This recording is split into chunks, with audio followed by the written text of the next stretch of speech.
sangat uh, ini ya, sangat mudah untuk mengakses ilmu gitu. Tapi mungkin untuk hal-hal yang mungkin saya tahu lebih dulu, kita nanti bisa diskusi. Ya, intinya bagaimana kalau saya lihat topiknya kan kewirausahaan ya. Jadi saya lihat juga sudah ada beberapa, ada yang dari sisi konsultan, ada yang dari sisi mungkin startup dan lain-lain. Mungkin kalau di sini saya bicara dalam konteks kalau sebagai kontraktor. Tetapi saya juga akan memberikan mungkin masukan, kan nggak mungkin kalau kita wirausaha langsung jadi kontraktor besar gitu kan gitu. Tapi bagaimana ngelihat peluang gitu kan di dunia konstruksi gitu kan. Ini semua mahasiswa teknik sipil ya, Bu Susi ya. Kita tuh prodinya manajemen dan rekayasa konstruksi, Pak Novias. Manajemen dan rekayasa konstruksi ya. Iya. Artinya rekayasa konstruksi. Saya senang tuh kata-kata itu. Nanti saya cerita di materi saya ya.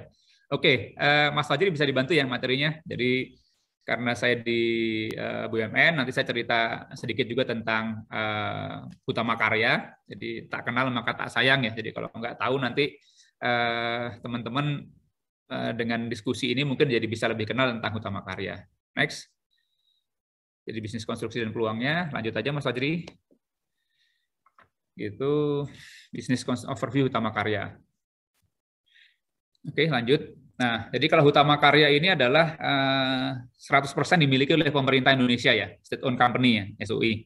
Jadi kita punya 3 anak perusahaan, jadi subsidiary kita punya HK Infrastruktur, kita punya HK Aston, kita punya HK Riltindo. Jadi HK Infrastruktur dia bergerak juga di bidang konstruksi.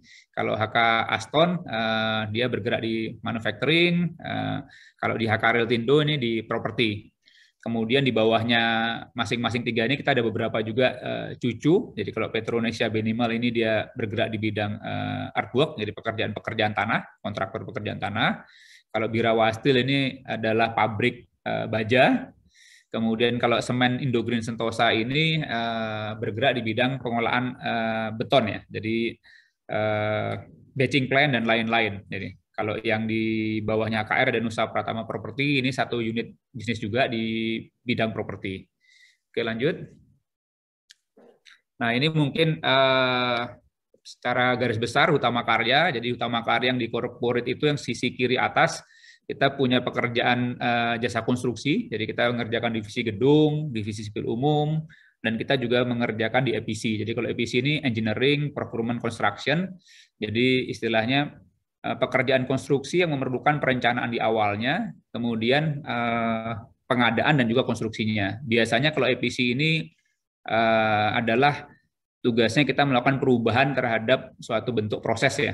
Jadi istilahnya kalau bikin power plant, masuknya kan batu bara, keluarnya listrik. Nah itu pekerjaannya EPC. Atau kita bikin pabrik gula, masuknya tebu, keluarnya gula. Jadi sesuatu yang memerlukan proses.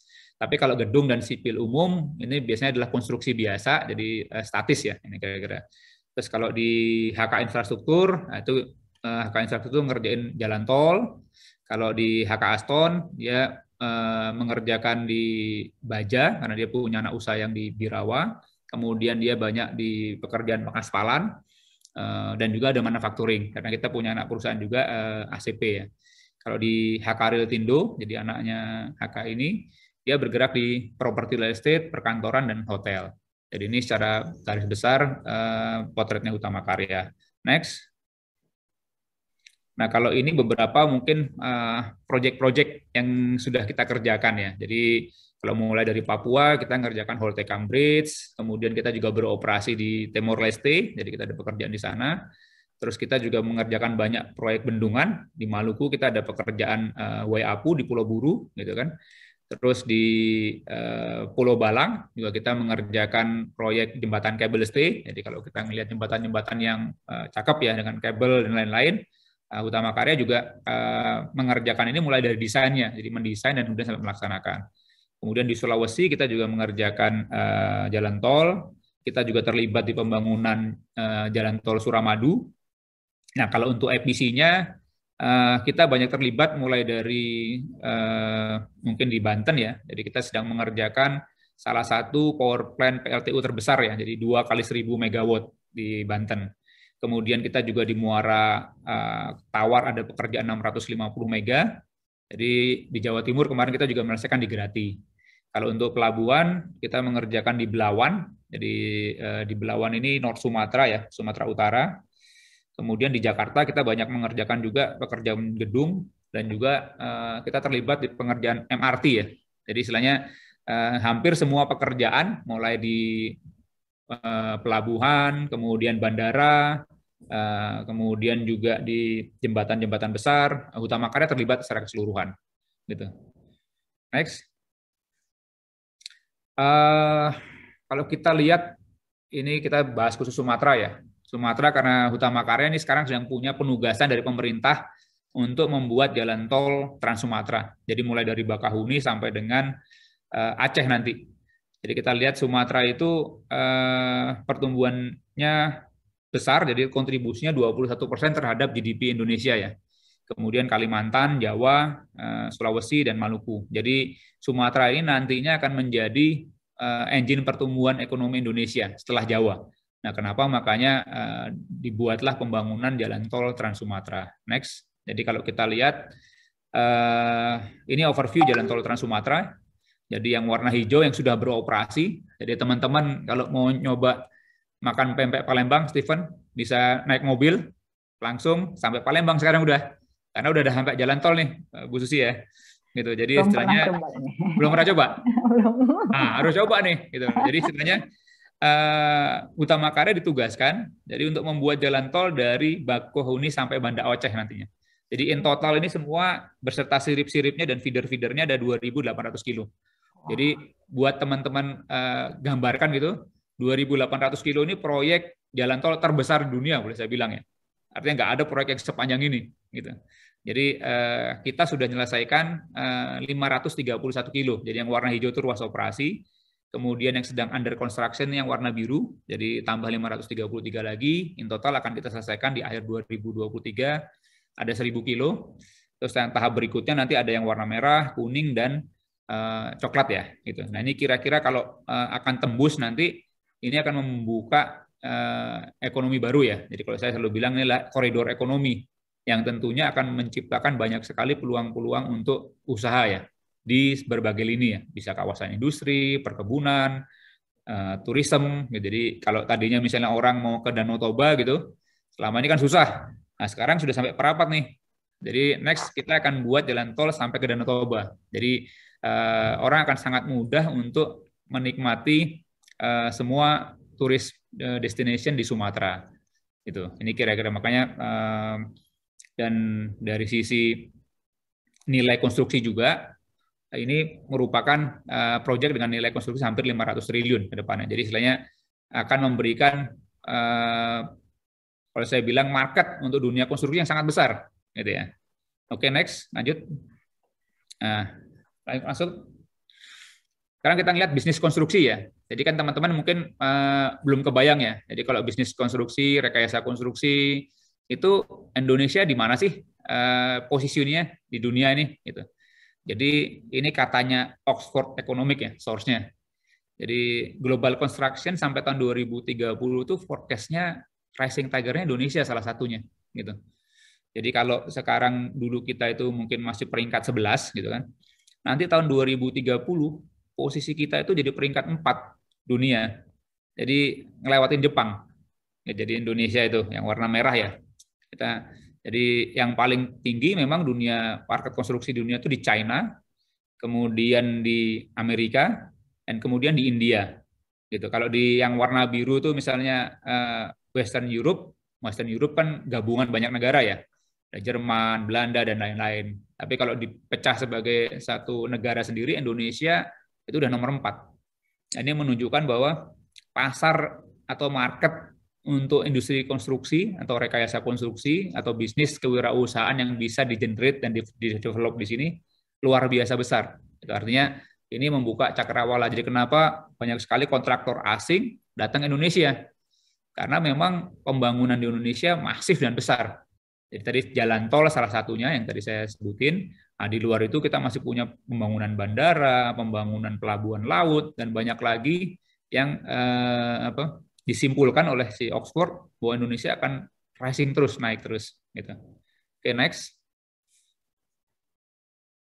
Nah, Kalau dari Oxford bilang seperti itu, nah kalau dari Bappenas gitu ya, dari Komite Percepatan Penyediaan Infrastruktur Prioritas, ini kita bisa lihat nih berapa sizing dan berapa nilai proyeknya gitu. Jadi kalau di Sumatera ada proyek nasional 41 proyek, nilainya hampir 543 triliun. Kemudian Kalimantan juga ada 16 proyek, nilainya 500 triliun. Nah ini kalau kita bilang, kalau kita mau berusaha kan kita ngelihat nih, marketnya ada nggak yang mau beli nanti ya? Ada nggak yang kita bisa kembangkan gitu. Nah ini Peraturan Presiden nomor 109 tahun 2020 ini adalah daftar proyek strategis nasional. Jadi semua proyek strategis ini terdaftar di sini. Jadi proyek jalan ada 54. Kemudian proyek teknologi ada berapa? Ada 5. Ini kalau mungkin proyek teknologi kayak mungkin masang kabel fiber optik dan lain-lain ya. Jadi ini mengkonfirmasi bahwa statementnya Oxford tadi bahwa Indonesia akan tumbuh terus dunia konstruksinya terkonfirmasi juga ya dengan data daftar proyek strategis nasional. Jadi kalau di Sumatera majority memang kita dorong dengan jalan tol Trans Sumatera di mana HK saat ini mendapatkan mandatnya. Tapi di luar itu masih banyak proyek-proyek di seluruh Indonesia yang akan terus dibangun sampai dengan tahun 2030. Next. Nah, satu lagi mungkin yang saya mau share ya, karena kadang-kadang kita kan selalu kalau ngelihat perusahaan asing dan lain-lain rada silau gitu kan, seolah-olah yang gede itu mereka gitu kan, Fluor Daniel, Skanska, Hochtief, Shimizu, Hyundai dan Vinci. Nah ini untuk kita share juga nih, jadi Hutama Karya ini sebenarnya saat ini ekuitasnya kita, jadi kalau kita ngitung perusahaan gitu kan, perusahaan itu kan diukur kekayaannya ya, atau jadi kalau aset dikurang liability itu dapatnya ekuitas. Jadi kalau kita punya aset berapa tapi kita punya utang berapa dikurangin itu kita punya ekuitas. Jadi kekayaan yang dimiliki oleh perusahaan. Jadi Hutama Karya itu kalau tahun 2025 nanti ekuitasnya itu sudah 5,7 million US dollar ya. Itu sudah lebih tinggi daripada Hochtief yang sekarang cuma 1,2, Skanska, Fluor. Jadi korporasi-korporasi kita atau state owned kita ini besar itu dari si equity-nya. Gitu. Jadi kalau kontraktor biasanya kan memang hanya memiliki tidak terlalu banyak equity karena memang source-nya adalah orang, kemudian peralatan-peralatan konstruksi. Tapi karena kita juga udah mulai masuk di investment, artinya kita punya jalan tol, jadi kita juga punya ekuitas yang besar. Jadi kalau Vinci ini 28 ribu juta ini karena memang dia banyak punya konsesi ya. Biasanya dia mainnya di bandara-bandara. Tapi ini untuk menunjukkan kepada teman-teman semua gitu, milenial bahwa korporasi-korporasi Indonesia ini juga tumbuh pesat dan besar. Jadi kalau tadi saya cerita tentang dunia konstruksi, mungkin kalau yang lebih besar lagi makro, teman-teman bisa ngelihat di reportnya PwC ya, PwC, itu juga menyatakan bahwa Indonesia akan menjadi kekuatan besar, mungkin saya lupa nomor 7 atau nomor 5 di dunia ya, di tahun 2035. Artinya prediksi dunia dan para konsultan itu sangat positif tentang Indonesia. Salah satunya kenapa? Kita punya pemerintahan yang stabil, relatif itu kan semua, pertumbuhannya naik terus gitu kan. Nah, ini adalah suatu peluang luar biasa. Jadi banyak hal yang bisa kita kembangkan di Indonesia ini. Next, lanjut.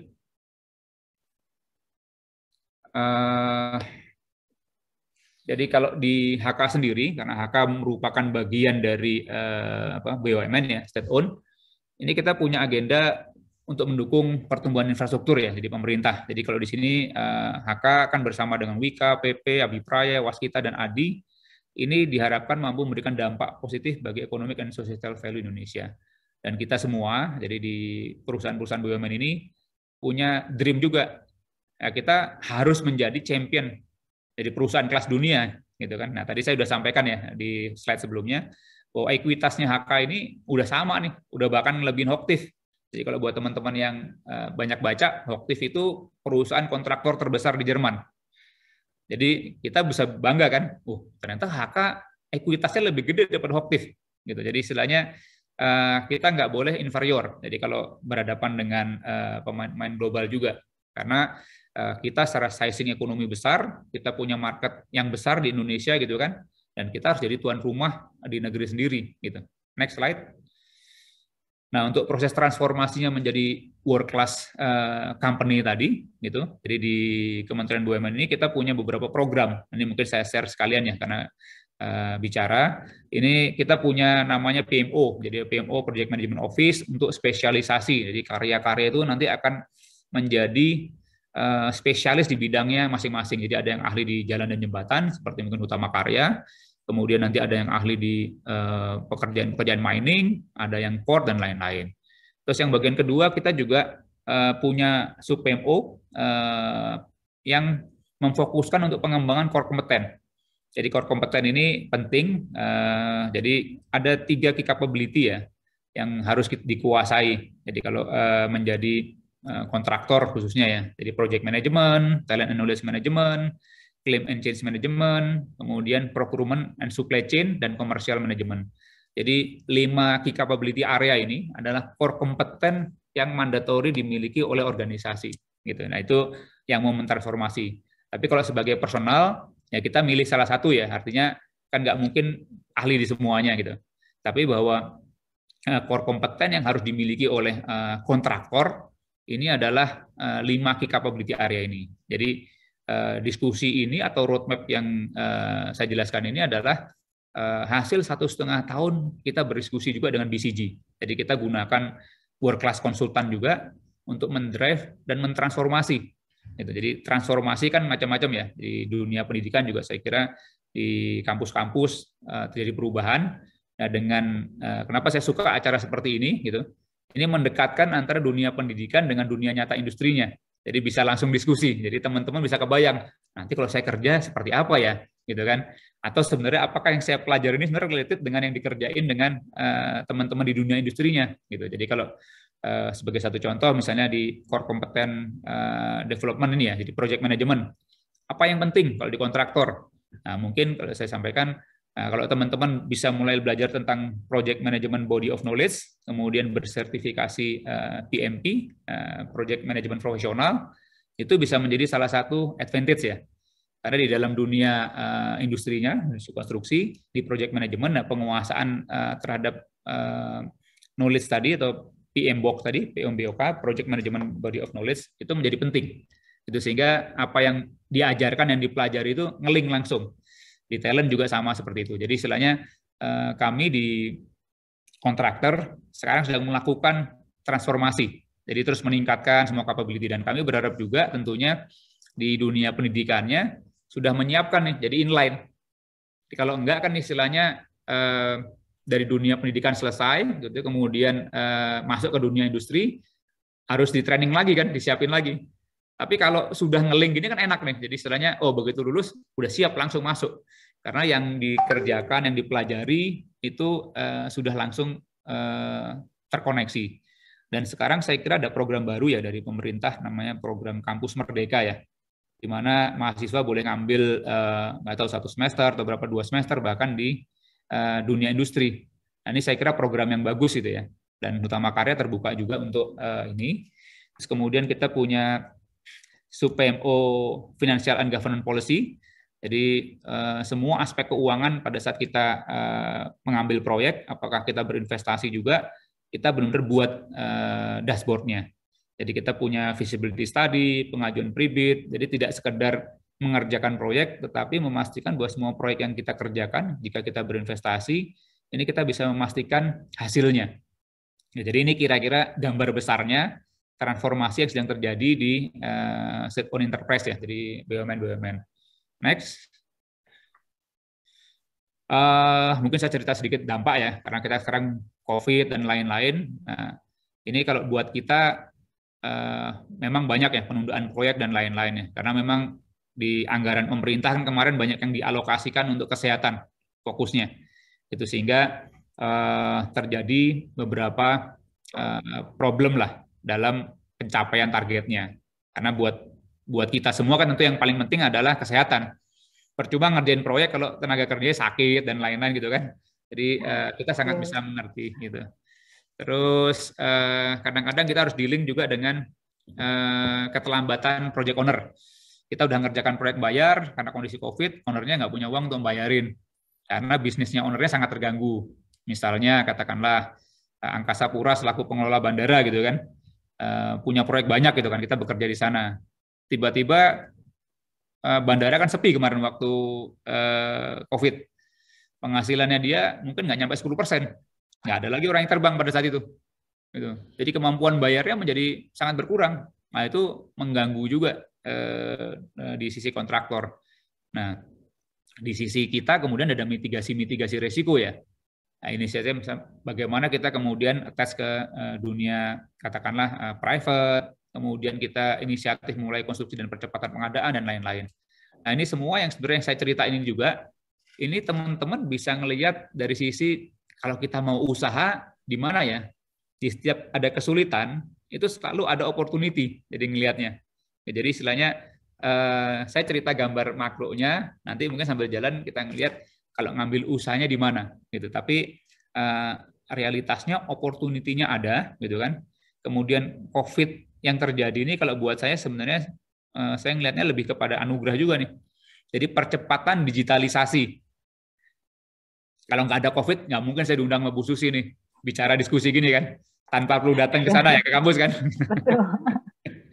Walaupun saya lebih senang lagi nih Pak Ferdinand kalau bisa datang, misalnya cerita gitu ya, artinya makin banyak ketemu karena kita akan lebih mendekat ya. Itu artinya proses antara dunia pendidikan dan industri itu akan menjadi lebih nyambung gitu kan. Ya.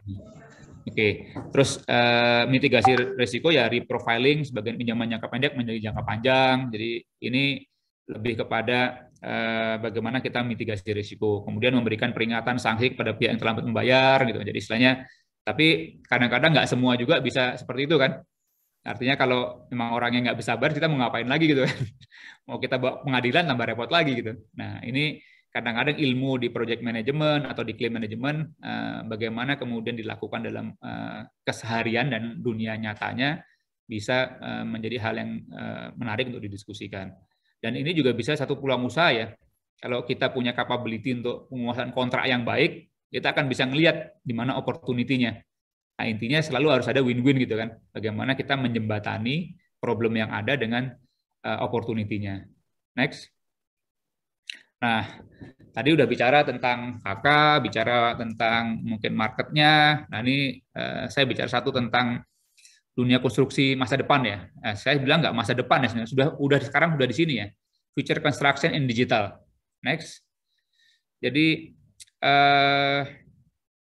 tadi saya minta Mas Fadli cariin slide ya. Jadi kalau saya bilang di dunia rekayasa konstruksi itu walaupun udah ada digital revolusi di mana-mana gitu ya, tapi dunia konstruksi Indonesia, bukan Indonesia ya, dunia konstruksi itu tetap aja begitu-begitu aja. Jadi work site plan failure are common with many causes. Jadi sering sekali di site itu banyak kegagalan. Jadi average percentage plan complete on construction site. Jadi ini bicaranya share of activity completed as schedule. Cuman rata-rata dari yang kita rencanakan, walaupun udah bagus, itu ya 50-57% lah, less dari 60%. Jadi kita nggak bisa merencanakan semua tuh presisi, karena di dalam proyek itu banyak juga unknown-nya. Jadi kita udah kerjakan schedule harus selesaikan 1 minggu, 2 minggu, tiba-tiba hujan deras, banjir, yang sudah dikerjakan timbunannya harus dibongkar ulang. Nah, ini kejadian yang banyak. Dan di dunia konstruksi ini membuat dan menjadikan kita tidak bisa maju pesat efisiensinya ya. Jadi reason for plan failure-nya, incorrect time estimate, kita nggak bisa ngestimasi schedule-nya benar. Eksekusinya nggak handal. Jadi kita bilang ini bisa dikerjakan 1 lantai 1 minggu. Faktanya mungkin 2 minggu. Karena ternyata bongkar pasang foambox-nya, mandornya nggak pengalaman, orangnya baru, jadi weak execution. Atau equipment sama tool-nya nggak tersedia. Kalau kita punya proyeknya, misalnya Yosi punya jadi project manager di Sorong, di Ambon, nah, tiba-tiba datang excavator kan nggak gampang dibandingkan kalau di Jawa ya. Kalau di Jawa order sehari 2 hari bisa datang, tapi begitu di Sorong mungkin harus mikirin bawa lewat lautnya, kemudian kalau ada cuaca buruk nggak bisa juga. Jadi ketidakpastiannya makin besar. Dan poor coordination ya, itu salah satu. Jadi ini bicara in general tentang dunia konstruksi. Nah, good thing-nya menurut saya, gitu kan, room for improvement-nya gede banget. Jadi buat teman-teman yang sekarang kita bicara wirausaha itu, gede banget ini berarti kalau kita bisa mau masuk di sini. Karena kalau dunia industrinya udah semakin perfect, makin susah kan mengimprove kan. Tapi kalau dunia konstruksinya istilahnya berantakan, masih so-so gitu, untuk teman-teman yang punya banyak ide, itu akan menjadikan opportunity yang luar biasa besar. Karena tadi saya sudah sampaikan, market size-nya gede, growth-nya tinggi terus, gitu kan. Jadi secara kebutuhan itu besar, gitu. Tapi di sisi lain industrinya sendiri ternyata efisiensinya rendah, gitu. Artinya poin dari slide ini bukan melihat kita, waduh kita masuk industri yang nggak bagus ya, bukan kalau saya ngelihat. Jadi saya lebih ngelihat di sini banyak banget nih kalau mau peluang jadi pengusaha, gitu kan. Nah, nanti slide berikutnya saya bisa tunjukin lagi. Next, ini yang bilang BCG ya, jadi Boston Consulting Group, salah satu konsultan kelas dunia lah, yang kita dia banyak sekali melakukan transformasi dan menginformasikan kondisi update tentang suatu industri. Next. Nah, di Hutama Karya sendiri ya kita menyadari ya bahwa go to digital itu bukan cuma sekedar untuk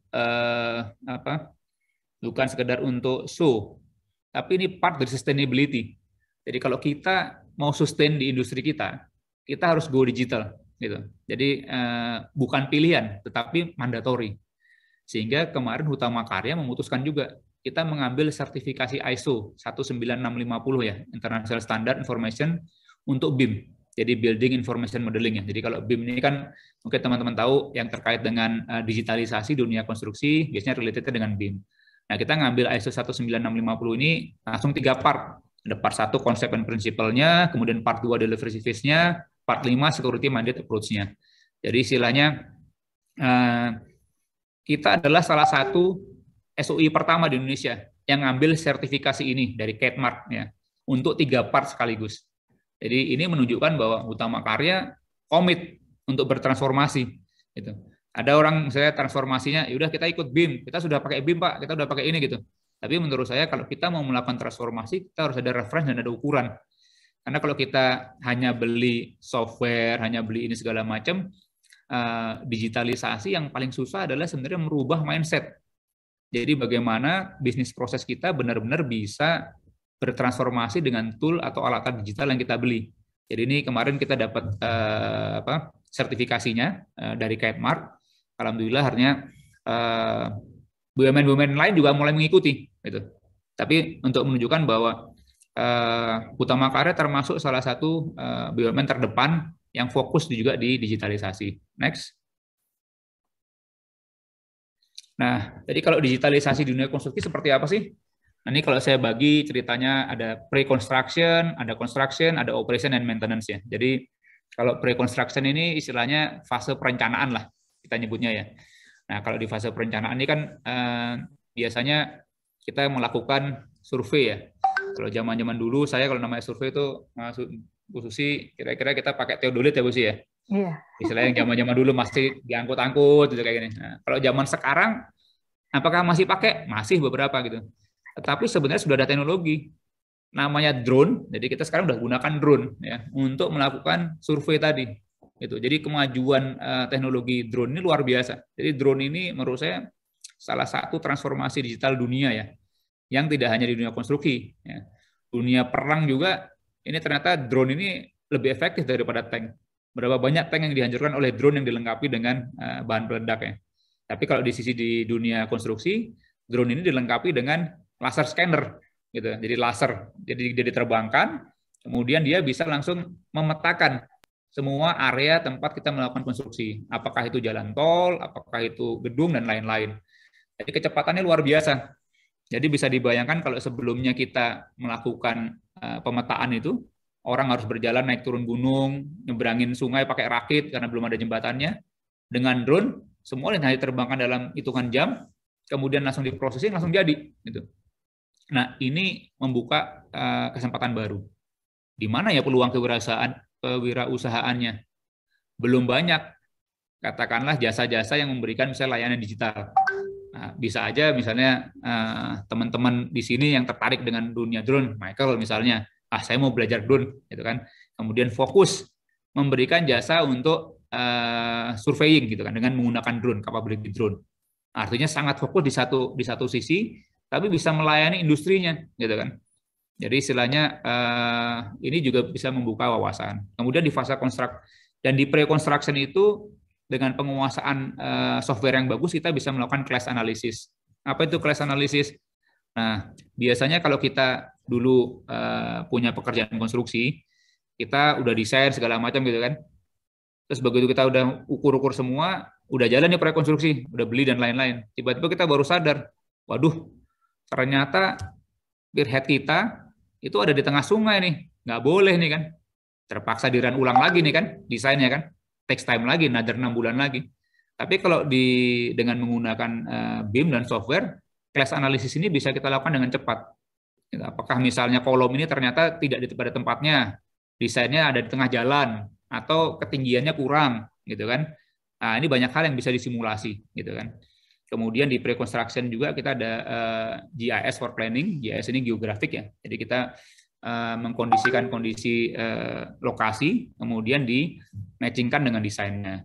Di fase konstruksi sendiri, itu ada quantity take off, quality control, jadi bagaimana memastikan proyek itu dilakukan dengan standar kualitas yang seharusnya. Nah, ini semua bisa pakai sistem digital, kemudian project monitoring. Nah, kalau sudah beroperasi, kita juga bisa menggunakan asset information model ya. Jadi untuk operation and maintenance. Jadi kayak jembatan gitu kan harus di-maintain gitu kan. Kalau jembatan di tepi laut dan lain-lain, kita harus kontrol korosinya dan lain-lain. Jadi kita nggak mau jembatan tiba-tiba ambruk, bermasalah. Apakah hal-hal seperti itu terjadi? Terjadi. Tidak hanya di Indonesia, di Amerika pun ada jembatan tiba-tiba roboh gitu kan, karena tidak di-maintain. Jadi room untuk kita ngambil kewirausahaannya itu luas. Bisa ngambil di sisi perencanaan, bisa ngambil di sisi konstruksinya, mau ngambil di sebelah mana kan, mungkin mau di supply chain-nya, atau di operation maintenance. Di operation maintenance bagaimana merawat misalnya jembatan-jembatan. Saya belum melihat perusahaan yang sangat fokus di perawatan jembatan di Indonesia. Karena kenapa? Kalau kita punya operation maintenance yang baik terhadap aset-aset tadi, itu mengurangi biaya juga. Kan tidak perlu sampai jembatan itu ambruk harus bikin ulang baru lagi kan. Jadi umur strukturnya, infrastrukturnya jadi bisa lebih lama. Nah, sehingga jasa ataupun servis yang ditawarkan oleh kita gitu kan kepada owner dalam hal ini misalnya PUPR atau pengelola kawasan dan lain-lain, ini bisa di 3 tahap ini. Jadi kita mau ngambil yang di mana? Pre-construction dan operation maintenance. Next. Nah, ini mungkin sekedar contoh gambar ya, tadi saya cerita digital survey areal. Jadi di HK kita sudah menggunakan ini. Jadi kita menggunakan LiDAR, jadi kita menerbangkan drone. Jadi drone-nya langsung seperti itu. Jadi kita dapat, kalau kita pakai LiDAR itu cuma 1 hari. Kalau tanpa LiDAR 10 hari. Efisiensi improvement-nya 90%. Jadi kelihatan kan, jadi teknologi ini bisa mereduksinya luar biasa. Jadi bukan cuma 5-10 tapi benar-benar langsung 90%. Kemudian kita bisa menentukan optimal construction. Jadi kalau galian timbunan berapa level untuk jalan tolnya. Jadi kalau ini digambar nih flight duration-nya 1 jam itu kita bisa capture sekitar 10-13 kilo dengan koridor area 300-400 meter. Jadi kalau kita mau bikin jalan dengan jarak katakanlah 100 kilo, itu kita cuma butuh 10 jam gitu kan. Artinya kita bisa 2 hari lah. Kalau cuacanya bagus semua, tercapture semua dengan cruise speed 20 meter per second, dia terbang di ketinggian kira-kira 80 meter di atas ground levelnya. Nah, ini kira-kira real dan ini sudah kita lakukan. Jadi Hutama Karya dalam mengerjakan jalan tol Trans Sumatera sudah menggunakan ini. Jadi digital proses yang kita lakukan benar-benar memang kita sudah sejajar dengan teman-teman di luar sana gitu. Nah, ini yang menurut saya kadang-kadang pentingnya kita untuk link and match antara industri sama dunia pendidikan ya. Maksud saya berharap yang diajari di dunia pendidikannya ngeling langsung nih. Jadi selain langsung pakai drone, pakai ini, sehingga begitu keluar pun kebayang, oh nanti saya menjadi ahli pilot drone untuk penerbangan ini. Karena ini juga butuh skill dan butuh sertifikasi. Kemudian bagaimana mengolahnya. Next. Nah, ini masih pre-construction tapi data processing. Jadi data processing tadi yang diambil sama LiDAR tadi ini datanya ribuan. Dia perlu komputer yang powerful juga. untuk kita bisa mengolah datanya. Dan kemudian data yang kita ambil tadi, ini bisa di-overlap ya dengan peta-peta atau GIS yang dimiliki oleh Kementerian SDM, BMKG, BPN, BRG. Ini untuk kita mendapatkan data perencanaan yang tepat. Maksudnya misalnya kalau di Kementerian SDM misalnya, mana data-data daerah tambang yang dilarang, atau kalau kita overlay dengan Kementerian KLH, nah kita kan nggak boleh bikin jalan melewati hutan lindung kan. Nah kalau datanya itu nggak ada, kebayang bikin salah ternyata yang lewatin hutan lindung, harus ngulang lagi re-alignment, itu teksnya bulanan. Tapi dengan kita mengeluarkan data processing yang benar, jadi kita semua terintegrasi, ini banyak sekali inefisiensi yang bisa kita reduksi. Dan di mana kita potensi kewirausahaannya? Nah, kita bisa ngambil di mana tadi kan? Mau ngambil dari sisi ngambil capturing datanya atau di data processingnya, gitu kan? Saya juga belum melihat nih ada organisasi yang menawarkan jasa, misalnya kalau Anda mau bikin jalan, kita punya data terkoneksi dengan seluruh kementerian gitu kan, membantu langsung ngeplotin gitu. Ini datanya di Kementerian BPN, ini PUPR dan lain-lain. Karena di setiap kementerian biasanya mereka punya regulasi-regulasi yang harus kita koordinasikan juga. Nah, sehingga at the end itu pada saat kita menentukan alignment-nya itu sudah sesuai dengan semua regulasi dan aturan-aturan yang ada. Kan kalau kita udah bikin alignment vertikal dan horizontal ternyata kena hutan lindung atau ternyata ngelewat daerah likuifaksi tinggi yang resiko tinggi. Ini kan cost-nya jadi mahal, gitu kan? Jadi menentukan desain ini menjadi sangat penting. Dan kemudian integrasi semua data itu menjadi key ya. Kalau enggak, istilahnya kita membuat jalan infrastruktur jadi gitu kan, tapi cost operation dan maintenance-nya luar biasa besar, gitu. Kalau kita salah dalam menetapkan prosesnya, jadi biaya untuk nanti maintenance-nya jalan itu mungkin sama mahalnya dan bikin ulang, gitu. Dan itu udah ada case beberapa kejadian. Saya kira Bu Susi tahu lah di mana-mana aja tuh. Oke, next. Ini contoh lagi ya. Jadi digital survey 3D laser scanner ya. Jadi di salah satu proyek kita sudah adakan juga 3D laser scanner. Jadi kalau 3D laser scanner ini dia inputnya ada titik referensi, kemudian alat ini akan scan seluruhnya. Jadi semua bisa kita baca dari situ. Jadi kalau kita melakukan pekerjaan tanah gitu, timbunan lapis per lapis 20 cm, dia otomatis langsung detect semuanya kan, semua perubahan yang terjadi. Jadi outputnya bisa 3D contour, contour map, digital survey model dan lain-lain. Jadi Hutama Karya kita juga apply jadi tool-tool yang paling advance gitu, yang ada sekarang untuk memastikan memang kita bekerja dengan proses yang terkini, gitu kan. Jadi walaupun belum di seluruh proyek di Hutama Karya, tapi beberapa pilot project sudah kita lakukan, sehingga kalau kita baca tentang digital di dunia konstruksi, teman-teman nggak usah katakanlah inferior, oh itu baru di luar negeri, enggak.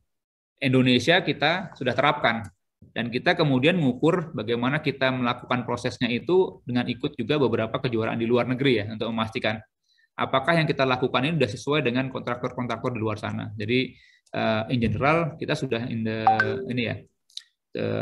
roadmap-nya sudah benar semua prosesnya. Tinggal bagaimana seluruh shareholder di dunia konstruksi Indonesia ini berjalan di hal yang sama gitu kan. Di semua, di kontraktor, di konsultan, kemudian di owner, PUPR, private, dan kemudian di dunia pendidikan juga. Next. Ini juga contoh juga di infrastruktur pre-design, bagaimana kita mendesain mulai dari kalau kita bisa desain perencanaan geometriknya, elevation dan slope analysis, kemudian kita ngitung catchment areanya, kemudian kita juga ngitung dari sisi strukturnya, soft soil analysis, slope stability, kemudian bagaimana nambah geotextile. Jadi semua perencanaan itu dilakukan secara digital via software dan semua terintegrasi gitu. Jadi kita bisa dapatkan hasil yang optimal. Lanjut. Nah, ini juga bayangin kadang-kadang clash detection bisa kayak gini nih gambar yang kira-kira. Bisnya nggak bisa lewat karena ternyata existing route-nya kerendahan. Jadi kalau kita nggak punya sistem yang baik, ini ketemunya nanti pas sudah ngerjain. Kalau udah ngerjain berapa costnya yang harus ini kan, kalau harus repair kan. Ya, tapi kalau kita ketemunya masih dalam proses desain, ini bisa kita langsung perbaiki. Jadi kita bisa change elemennya, kemudian recalculated koridornya, memastikan hal-hal seperti ini. Jadi clash detection tadi fungsinya memastikan semua desain itu sesuai dengan yang kita expect. Karena faktanya selama ini, tadi kita udah lihat satu slide yang ceritakan betapa banyak perencanaan itu cuma bisa achieve maksimal 57%. Ya karena kita nggak bisa merencanakan sangat detail. Tapi dengan kita menggunakan teknologi digital ini, makin banyak unknown yang kita bisa kurangi. Gitu. Next. Nah, kita juga bisa bikin simulasi. Jadi kalau kita mau bikin jalan tol, kita udah simulasikan dulu. Jadi kenyamanannya. Jadi kalau nyupir kira-kira 100 kilo, 1 jam, 2 jam, seperti apa ya rasanya ya? Nah, kita punya virtual simulation test. Jadi untuk fatigue testnya. Jadi semua direncanakan. Jadi kalau teman-teman lihat, wah ini masih di luar negeri, enggak, ini di kantor AK. Jadi teman-teman kalau mau lihat nanti boleh datang, segala macam. Jadi bagaimana kita sebagai player ya di dunia konstruksi ini sudah melakukan juga saya kira samalah jajar dengan teman-teman di luar sana. Next.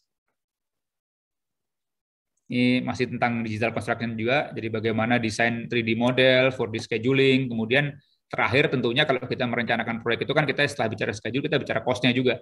Jadi kita pastikan jangan sampai over budget kan, karena proyek itu kan ada 3 yang harus kita jaga. Jadi biayanya harus tepat, schedule harus tepat, quality-nya juga harus tepat. Next. Ini sama, project monitoring, land acquisition monitoring, jadi bagaimana proses land acquisition itu dipetakan secara baik. Kemudian kita juga punya project monitoring dashboard. Jadi setiap proyek kita itu termonitor. Jadi walaupun proyeknya tidak di Jakarta, kita bisa monitor kondisi proyek itu secara real time. Next. Ini contoh ya. Jadi karena kita juga mengoperasikan jalan tol, jadi operation control room kita punya. Jadi berapa banyak kendaraan yang lewat, bagaimana kondisi jalan tolnya, itu semua kita lakukan monitor di control room kita di proses operation maintenance. Jadi digital construction ini di HK sudah dilakukan mulai dari perencanaan, construction, dan operation maintenance-nya. Karena kita punya 500 km lebih jalan tol yang kita operasikan. Next. Nah, ini berikutnya lagi mungkin untuk menunjukkan ya bahwa dunia konstruksi Indonesia itu tidak ketinggalan dengan teman-teman di luar sana. Jadi saya ngajak teman-teman di AK waktu itu untuk kita ikut ini ya award di luar. Ini kebetulan yang ngadakan Bentley US Amerika dengan berbagai macam kategorinya.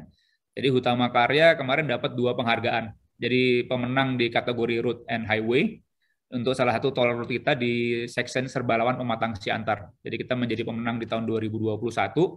Nah, ini untuk menunjukkan juga karena di kompetisi ini pesertanya dari Eropa, Asia, dari seluruh dunia.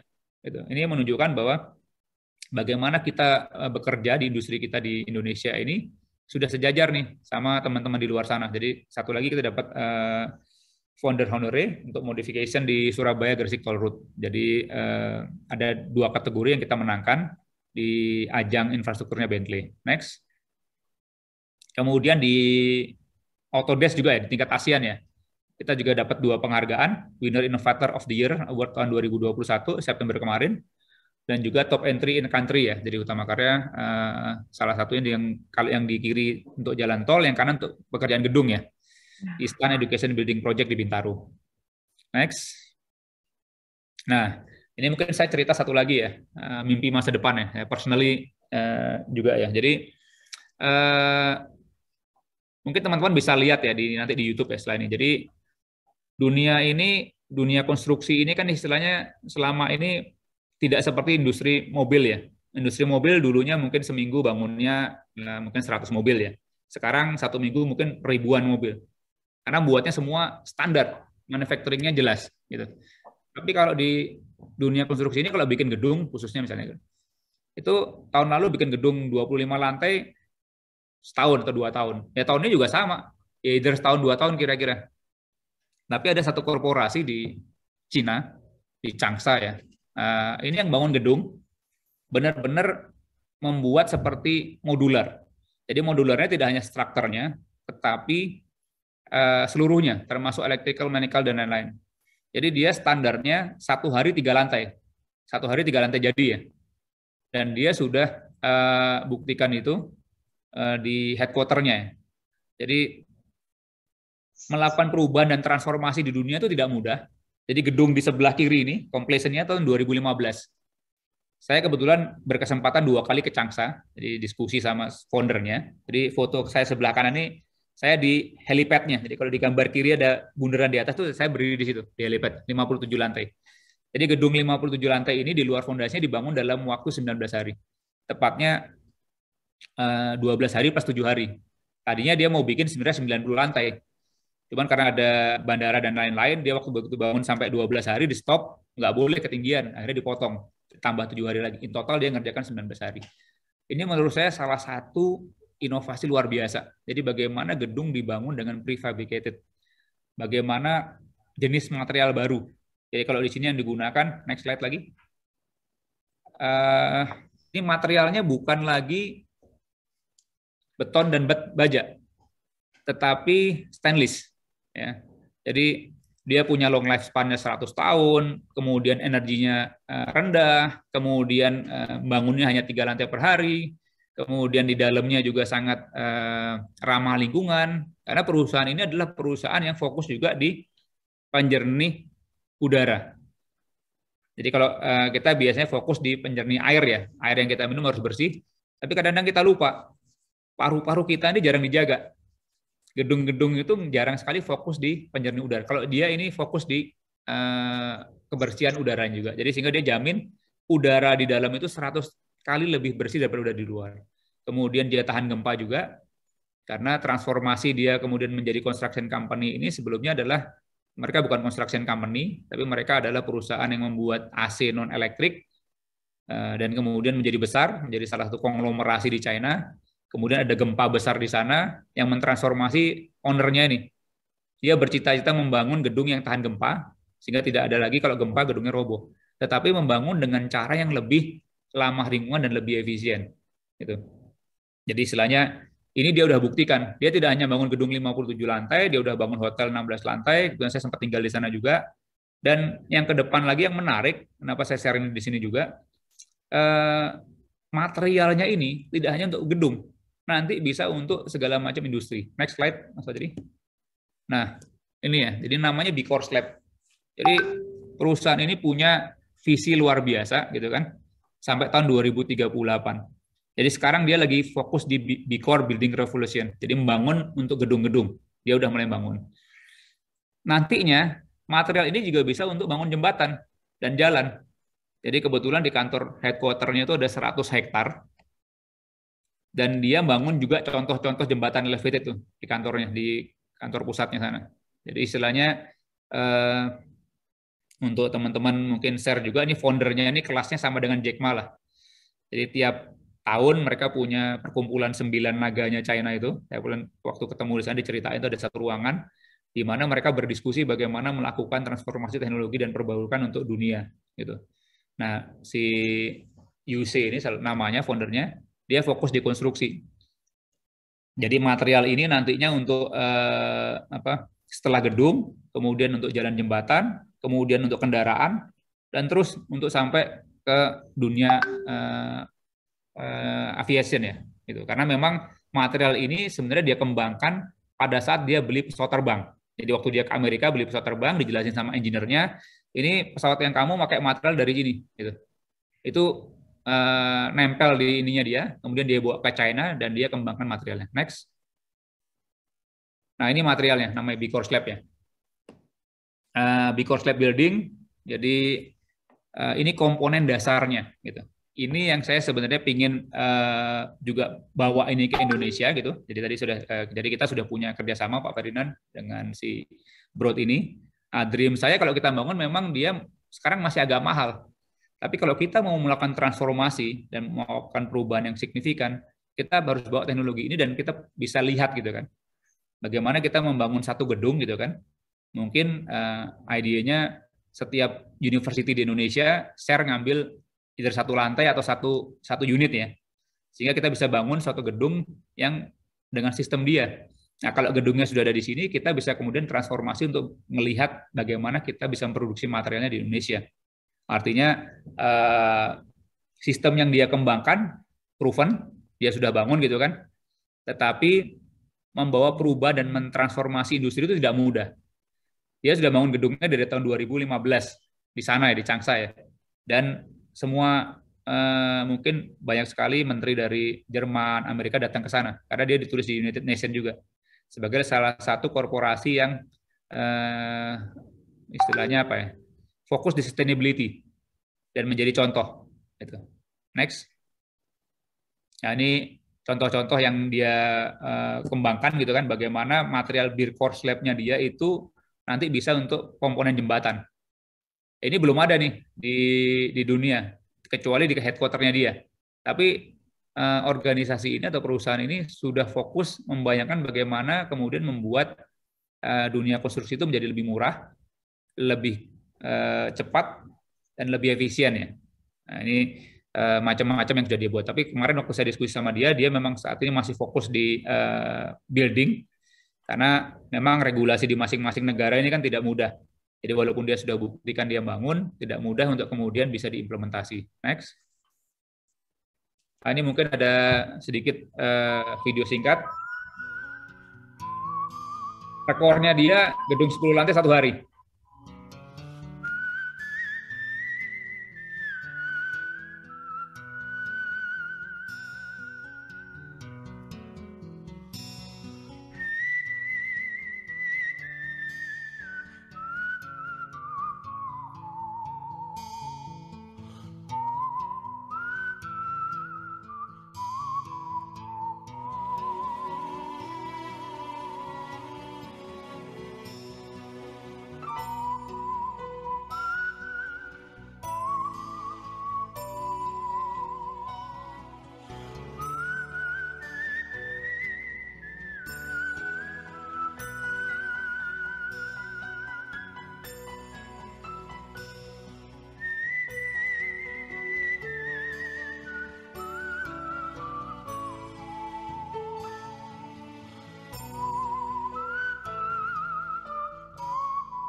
Cukup Mas Fadri kayaknya. Oke, ini ya. Jadi menurut saya opportunity kewirausahaan saya kira di dunia konstruksi luar biasa, unlimited ya kalau saya bilang. Jadi mungkin video saya yang terakhir itu untuk menggambarkan kita ini sebenarnya dunia sangat terkoneksi di mana-mana ya. Jadi tidak, dan kita kalau kemudian mau melakukan pembaruan kita memang harus cari yang paling baik di dunia ini yang mana, dan itu yang kita bawa. Nah saya kira kita bisa berdiskusi nanti gitu kan. Nah, kemudian katakanlah kalau Podomoro juga bisa punya dream yang sama, ingin punya satu gedung itu, kita bisa diskusi nanti Pak Ferdinand ya. Jadi bagaimana nanti semua dunia pendidikan di Indonesia, kemudian ingin punya satu unitnya, nanti kita akan coba bikin satu kayak prototipenya. Jadi bagaimana kita melakukan transformasi leapfrog ya. Jadi kalau kita tidak berani melakukannya, ya kita nggak akan pernah punya. Tapi di sisi lain itu akan mendorong perubahan yang radikal nanti di dunia mungkin konstruksi Indonesia ya, dan membuka banyak sekali mungkin peluang-peluang untuk kerjasama dan mungkin bisnis-bisnis baru di dunia konstruksi. Mungkin itu aja dari saya. Saya kira saya udah makan waktunya hampir 1 jam lebih nih. Mohon maaf nih untuk Mas Steven ya. Saya cukupkan, terima kasih. Mohon maaf jika ada salah kata. Selebihnya silahkan saya kembalikan ke Mas Steven. Oke, baik. Terima kasih banyak untuk Bapak Novias ya, untuk yang telah memaparkan materinya hari ini, dan untuk teman-teman yang lain, bisa kita kasih aplaus buat Bapak Novias ya. Memang di masa-masa kini, di era digital ini, ternyata bisa kita temukan bahwa banyak sekali peluang-peluang yang bisa kita manfaatkan kan. Ada begitu banyak peluang yang bisa diimprove dan dijadikan sebagai peluang untuk kita berwirausaha di dalam dunia industri konstruksi ini.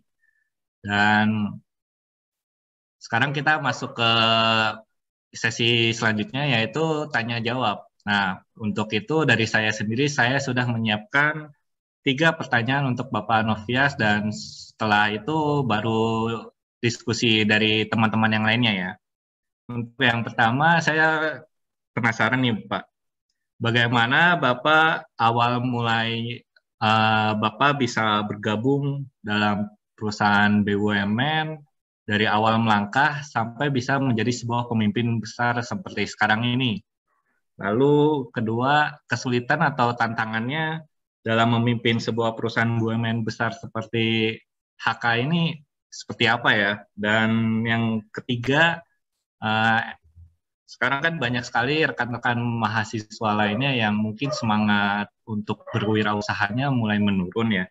Apakah dari Bapak Novias sendiri ada kata-kata atau ucapan yang untuk menyemangati rekan-rekan mahasiswa lainnya untuk memulai kegiatan wirausahanya dalam industri konstruksi? Begitu, Bapak. Oke, terima kasih. Langsung jemput ya, Mas Steven ya? Iya, Pak. Jadi bagaimana bergabung di BUMN ya? Mungkin saya cerita sedikit berarti. Jadi dulu memang waktu saya lulus, saya ya biasa daftar ya di mana-mana. Saya ingat dulu sempat daftar di VSL juga, diterima di VSL, kemudian pada saat yang sama pas mau masuk ternyata diterima di Wika. Jadi saya sebenarnya besarnya di Wijaya Karya gitu. Jadi di HK ini saya baru mau jalan 2 tahun ya. Jadi dari 5 Juni 2020 gitu. Nah, pada saat saya gabung di Wijaya Karya memang saya banyaknya di proyek. Jadi dari proyek satu proyek ke proyek lain. Jadi mulai dari proyek pertama mungkin saya ngerjain proyek bendungan di Bendung Gerak Serayu, kemudian kalau baru masuk biasa jadi staf teknik, kemudian di Grati Power Plant itu menjadi kepala seksi teknik, terus kemudian muter lagi. Nah, kemudian meningkat menjadi project manager di jalan kereta api waktu itu ya, di Niru ya. Jadi kebetulan ownernya asing dari Jerman juga. Nah, artinya terus menjadi project manager sampai mungkin saya sekitar 7 proyek, dan terakhir saya juga memimpin proyek di Aljazair gitu. Jadi itu kira-kira tahun sebelum saya ke Berlin ya, 2009 gitu. Jadi kalau saya nganggap semua tantangan itu ya, istilahnya semua tantangan yang nggak membuat kita dipanggil gitu kan, itu hanya akan memperkuat kita gitu kan. Jadi saya ingat pertama kali kemudian waktu saya diminta harus berangkat ke Aljazair, itu Aljazair adalah negara, jadi kita mengerjakan jalan tol ya, total highway 100 kilo panjangnya di sana. Bahasanya adalah bahasa Perancis dan Arab, bahasa di sananya ya. Sementara tidak banyak mungkin tim saya juga yang bisa berbahasa Inggris gitu kan di sana. Jadi istilahnya bagaimana membawa pasukan ke negeri orang gitu kan. Dan di sana benar-benar kalau kita di Indonesia kan kita banyak supporting sistemnya, beli dan lain-lain, alat-alat kan pasti gampang gitu kan karena ada kantor pusat. Tapi begitu kita di sana, semua kita lakukan sendiri, itu mandiri. Gitu. Tapi aku saya tadi semua yang kesempatan yang datang kepada kita, opportunity harus diambil. Gitu. Artinya kita harus coba. Insya Allah selalu ada jalannya. Tetapi kita memang harus baca dan harus mau masuk secara detail. Jadi kata kuncinya go to detail. Karena misalnya kalau kita nggak detail, kita akan miss, gitu kan, banyak hal.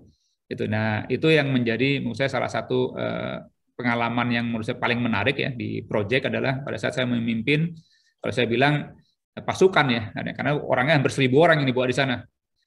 Di campnya itu sendiri saya punya hampir 30 bis. Jadi kalau saya mau kontrol proyek itu satu hari nggak cukup, karena 100 kilo kan. Mungkin satu hari saya punya dapat sepertiga gitu kontrol dan lain-lain. Jadi kemudian di sana juga bersalju, kemudian musim panas-panas, jadi Aljazair itu bersalju, teman-teman di sana. Jadi istilahnya ini mendewasakan kita, tetapi satu hal yang saya tangkap juga, kalau kita masuk ke detail, orang-orang Indonesia tuh kuat dan hebat. Jadi salah satu contohnya pada saat saya lagi punya masalah dengan imigrasi dan lain-lain, kita nggak bisa datangin tenaga kerja Indonesia ke sana. Saya harus pakai tenaga kerja lokal. Yang terjadi, satu skill worker Indonesia, labor itu harus didatangkan 3 kalau dari lokal. Jadi 1:3. Karena kenapa? Kalau tenaga kerja orang Indonesia itu rajin-rajin yang kita bawakan, kita train dulu semuanya kan. Tapi kalau kita bawa yang orang lokal di sana, itu istilahnya kita harus, kalau saya butuh 100, saya harus ambil 300. Otomatis ongkosnya kan jadi lebih mahal. Tapi itu satu sisi menunjukkan bahwa orang-orang Indonesia secara efektivitas bekerjanya gitu kan, itu tinggi ininya. Itu yang saya pelajari juga. Kemudian dengan kita mendapatkan katakanlah penugasan di tempat yang jauh dan segala macam tantangan, itu kita bisa membuktikan Indonesia sebagai entitas ya, kontraktornya bisa compete juga. Jadi kita deliver beton pada saat kondisi bersalju dan lain-lain. Gitu. Kemudian teman-teman, saya juga masih ingat, jadi partner kita, kebetulan kita dengan Kajima pada saat itu mempercayakan semuanya ke kita. Jadi mau beli batching plan, silakan beli. Ada survei sendiri ke Spanyol. Jadi engineer kita harus pergi ke Spanyol, periksa untuk membeli batching plan. Gitu. Jadi bayangkan yang tadinya nggak punya pengalaman, kita harus ngetrain. Gitu. Tapi semua akhirnya bisa. Gitu. Jadi saya percaya kemudian bahwa kalau diberikan kesempatan dan kita punya keberanian, itu kita pasti bisa. Jadi banyak hal. Dan saya lihat di Indonesia sekarang mungkin 10 tahun terakhir ini kan luar biasa pesat ya perkembangannya, transformasinya. Nah, setelah mungkin dari Aljazair, saya diberikan kesempatan untuk break sebentar. Ya, saya ngambil master di Jerman. Setelah itu saya masuk kembali ke kantor pusat, saya di manajemen. Jadi muter di divisi power and konstruksi, di general manager di sistem lama gitu. Dan terakhir mungkin di tahun 2000, saya dipercaya diberikan amanat di Kementerian BUMN untuk menjadi direktur operasi di Hutama Karya. Jadi kalau di BUMN kebetulan sekarang sudah lebih lebih baik lagi. Jadi talentnya itu dikumpulin. Jadi setiap talent-talent terbaik itu dimonitor. Kemudian begitu udah sampai level BOD -1 atau 1 level di bawah direksi itu ada fit and proper test. Ya nanti tinggal dilihat gitu.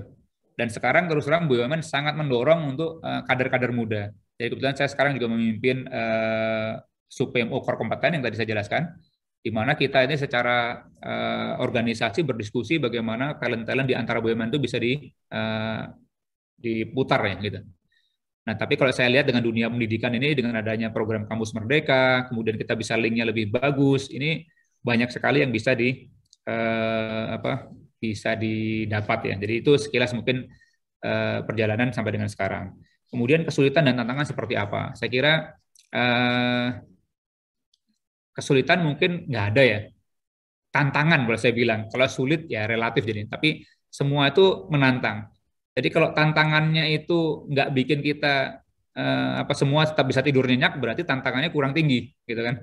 Jadi istilahnya kalau kita punya dream, punya cita-cita itu gampang gitu, nah itu Steven atau Yosi gitu, berarti terlalu gampang nih. Jadi kita sebenarnya nggak tertantang.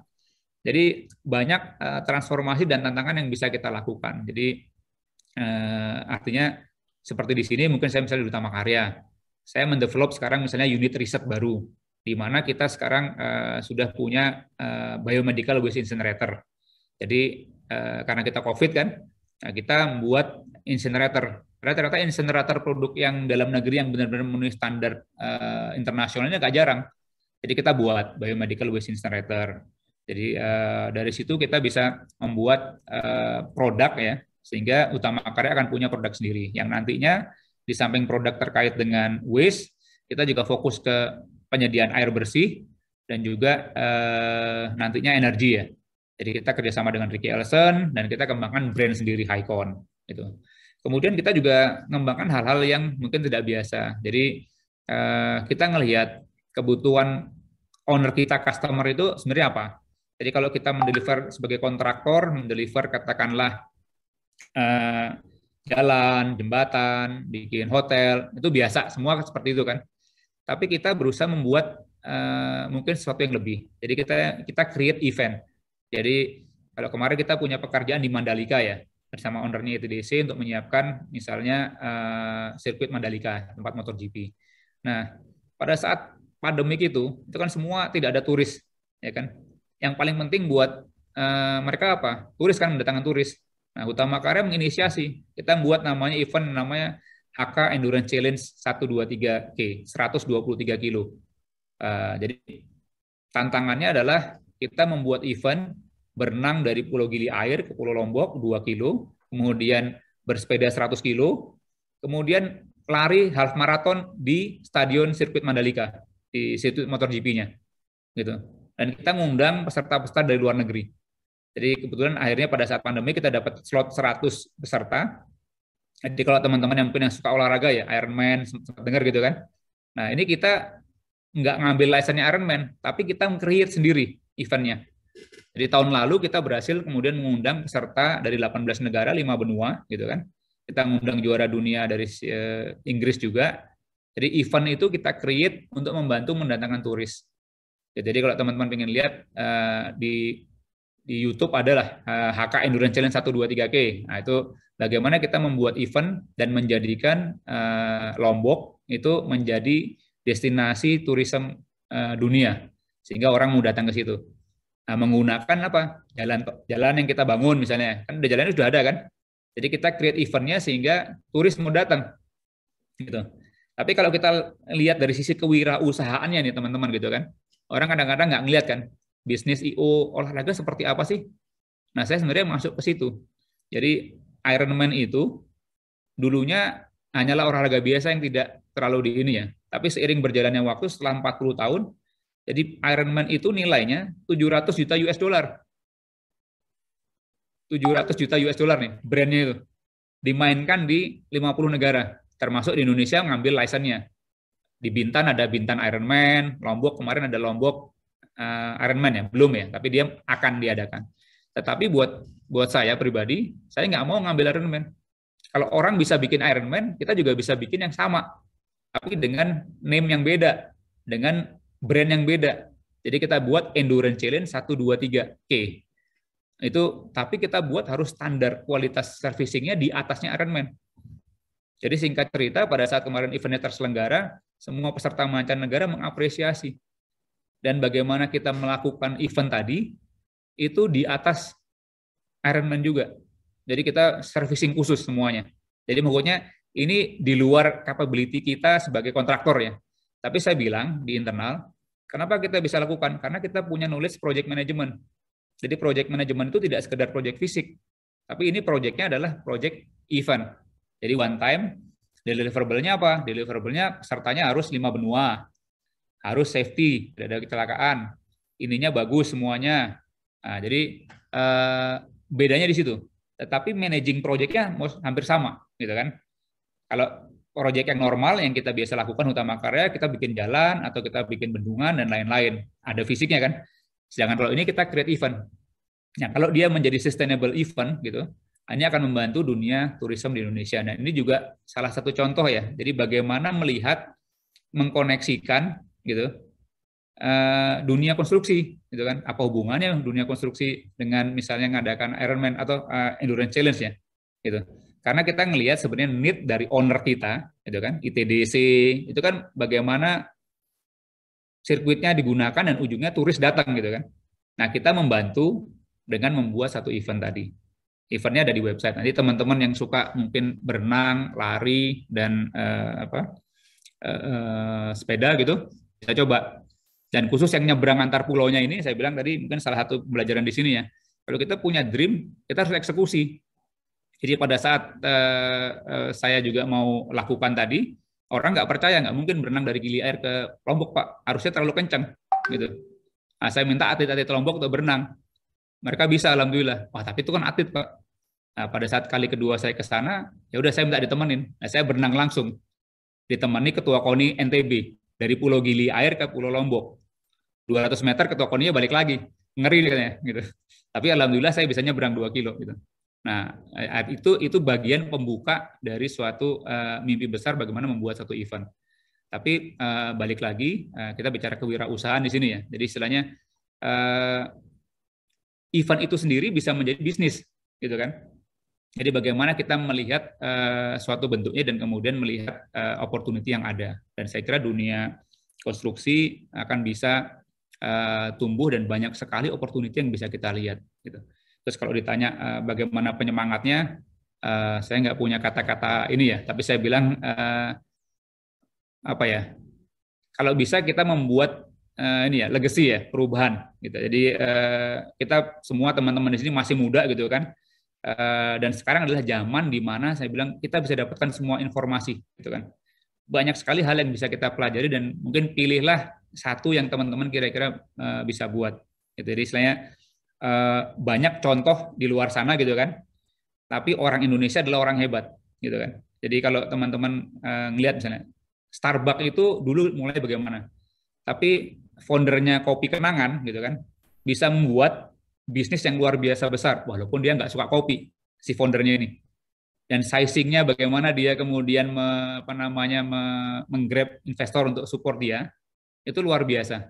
Jadi banyak sekali kalau saya bilang sekarang ini di Indonesia khususnya ya dengan 270 juta penduduknya, dengan mungkin tingkat ekonomi yang baik, terbuka luar biasa besar opportunity. Kemudian saya diskusi juga dengan teman-teman yang baru lulus, dia fokus misalnya bikin drone.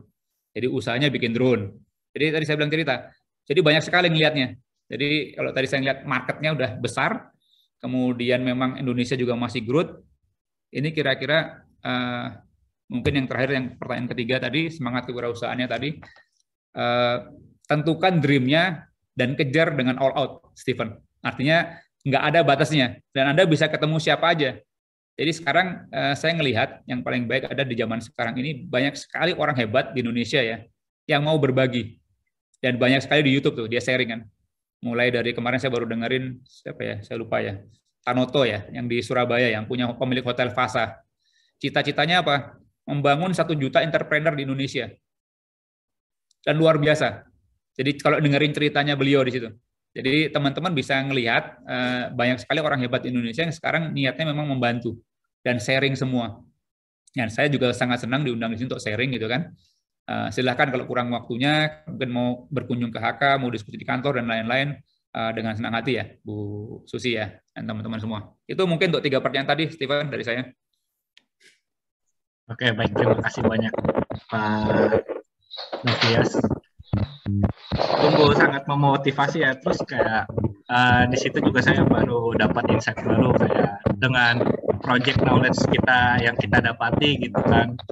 Itu ternyata nggak cuma untuk industri konstruksi aja, tapi kita bisa untuk ke semuanya gitu kan, apapun itu. Nggak harus secara fisik yang bentuk bangunan, tapi juga bisa kayak event tadi. Dan itu saya baru tahu loh, wow gitu kan, sampai bisa bikin event untuk Mandalika, mengundang turis dan sebagainya. Ternyata ruang lingkupnya itu lebih luas daripada yang saya tahu selama ini gitu. Dan oke, kita langsung masuk ke ini ya, sesi selanjutnya bagi teman-teman. Untuk yang ingin bertanya, boleh langsung raise hand saja, nanti saya berikan kesempatan, ataupun ingin mengajukan pertanyaannya via kolom chat juga boleh. Silakan sampaikan pertanyaannya ya. Ya, mungkin teman-teman. Oke, silakan Saudara Michael untuk menyampaikan pertanyaan. Selamat siang Pak Novias Nurendra, terima kasih atas presentasi yang diberikan. Mungkin pertanyaan saya agak simpel aja, lebih ke arah apa sih target dari perusahaan Bapak ke depannya, misalnya yang pekerjaan yang akan dilakukan ke depannya. Misalnya nih, menciptakan lapangan kerja lebih banyak lagi ke depannya, mungkin visi misi ke depannya dari perusahaan Bapak tersebut. Terima kasih. Oke, terima kasih pertanyaannya untuk Michael ya. Jadi kalau visinya Utama Karya ini menjadi most valuable infrastruktur developer. Jadi developer infrastruktur terkemuka di Indonesia. Jadi kalau itu kembangannya bisa banyak. Mungkin yang paling sederhana adalah bagaimana kita menyelesaikan pembangunan Trans Sumatera. gitu kan. Jadi kalau suatu organisasi perusahaan itu kan memang harus punya cita-cita ya, visi yang dia akan capai. Jadi kalau Utama Karya, kita sudah mendeklar bahwa visi kita adalah menjadi perusahaan terkemuka di bidang infrastruktur, developer. Jadi sebagai pembangun dan juga pemilik, gitu kan kalau developer itu. Tapi kalau kemudian menciptakan lapangan pekerjaan dan lain-lain itu turunan jadi misi-misinya. Jadi kalau yang paling dekat, karena kita mendapatkan mandat untuk membangun jalan tol, ya tentunya menyelesaikan mandat dari pemerintah untuk menyelesaikan pembangunan jalan tol dari Bakahuni sampai Banda Aceh. Kira-kira gitu, Michael. Baik, Pak. Terima kasih atas jawabannya. Oke, baik. Selanjutnya dari Pak Hansen, ada pertanyaan? Silahkan. Ya, selamat siang nih Pak Novias. Salam kenal Pak. Sebenarnya mungkin bukan pertanyaan ya Pak Novias, cuman tadi seperti yang telah disampaikan Pak Novias, apa yang disampaikan Pak Novias ini sebenarnya sangat menarik ya. Bagaimana dari Pak Novias itu dapat melihat peluang-peluang ya kan, peluang-peluang termasuk bagaimana tadi melihat memberdayakan teknologi yang lagi berkembang saat ini. Nah, pada kenyataannya kan Pak Novias seperti yang kita ketahui ya, sebenarnya ini suara saya masuk ya? Ya, kedengaran jelas. Ya, maksud saya kewirausahaan konstruksi itu adalah hal yang baru ya. Di Indonesia sendiri sebenarnya mata kuliah ini juga sepertinya jarang sekali kita temukan gitu kan ya. Dan di sisi lain seperti tadi padahal yang disampaikan Pak Novias kan potensi untuk kita berkembang ya, kewirausahaan di Indonesia itu sangat besar gitu kan ya. Maka dari itu kami terutama di sini Prodi MRK melihat pentingnya mata kuliah kewirausahaan ini ya, spirit entrepreneurial ini kemudian ditanamkan kepada mahasiswa-mahasiswa MRK, ataupun mungkin ya nantinya mungkin akan dikembangkan sebagai kurikulum diduplikat oleh kampus lain gitu kan ya. Karena apa? Karena kan memang mahasiswa teknik sipil itu cenderung berpikirnya setelah lulus nanti ya kerja di BUMN karya, setelah lulus nanti kerja di konsultan gitu kan ya. Jarang yang mereka itu kemudian berpikir bagaimana bisa membuka sebuah usaha gitu kan ya, yang sebenarnya terkait dengan industri konstruksi yang tadi Pak Novias bilang banyak sekali peluangnya gitu kan ya. Nah, menyambut ini ya sebenarnya ya dari sebenarnya pembicaraan prodi internal, kami itu ada memang rencana untuk melakukan like a competition lah Pak Novias. Kalau Pak Novias tadi kan competitionnya namanya endurance challenge ya Pak ya. Kalau di kita ini memang rencananya memang akan mengadakan, mungkin tidak tahun ini, tapi mungkin karena ini mata kuliah baru, kita berusaha untuk merancang dulu desain mata kuliah ini. Pada akhirnya nanti goalnya kita mau membuat sebuah kompetisi construction entrepreneurship yang tujuannya itu Pak Novias, agar mahasiswa-mahasiswa yang merupakan generasi selanjutnya itu dapat memiliki wawasan untuk mereka dan spirit untuk berwirausaha gitu di industri konstruksi. Mungkin nih ke depannya saya kira Bu Susi kita dapat mengundang Pak Novias nih sebagai panelis ya, karena saya kira pendapat dan pandangan Pak Novias ini yang dibutuhkan gitu ya. Iya. Bagaimana supaya kita ya mereformasi lah pandangan tradisional bahwa ya lulusan teknik sipil itu hanya sebagai akan bekerja di kontraktor, di konsultan dan di developer gitu kan ya. Seperti itu. Dengan senang hati Pak Hansen. Terima kasih Pak Novias. Ya, saya berarti mengundang tokoh yang tepat ini untuk kelas ini. Ya.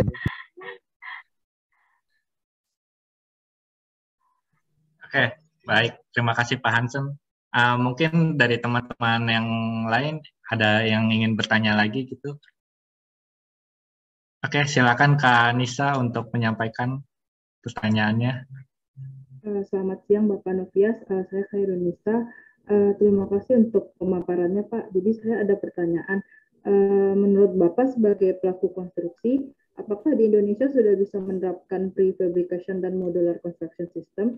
Jika kendala dalam penerapan sistem konstruksi ini, Pak? Mungkin itu pertanyaan dari saya, Pak. Oh, makasih. Pertanyaannya bagus nih, Mbak Karunisa ya. Jadi apakah di Indonesia sudah bisa menerapkan prefabrication system ya? Dan modular konstruksi tadi ya? Gitu ya? Ya benar, Pak.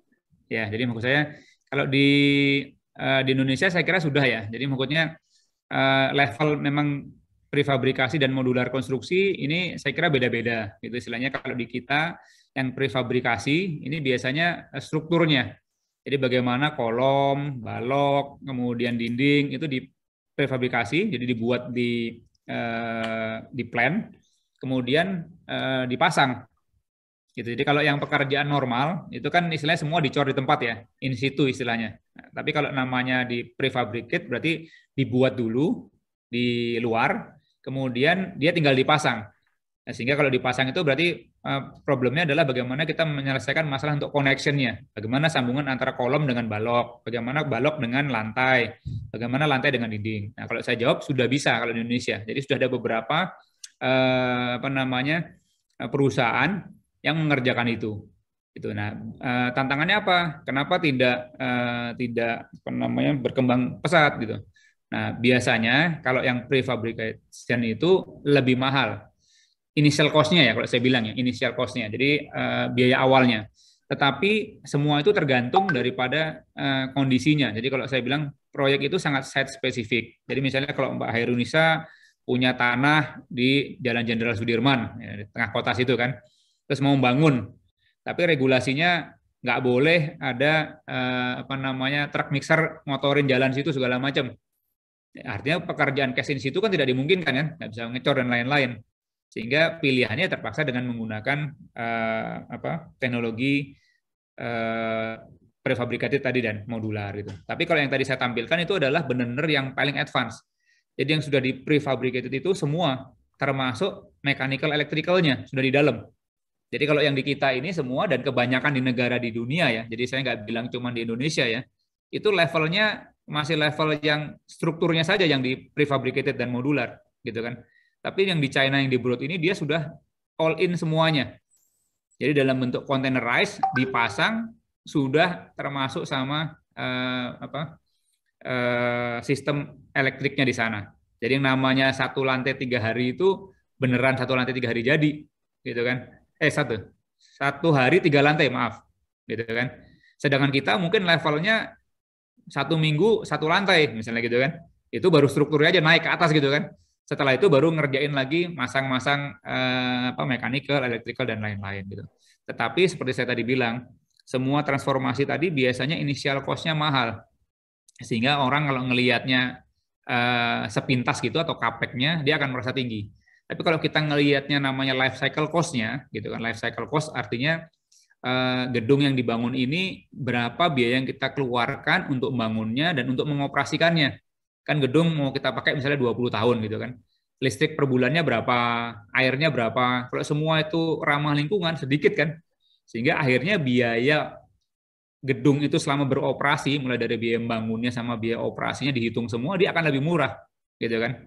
Nah, tapi kalau orang hanya berpikir sesaat gitu kan, dia hanya akan melihat di depan tadi, wah dia lebih mahal 30%, saya nggak mau nih, saya maunya yang sama, yang murah.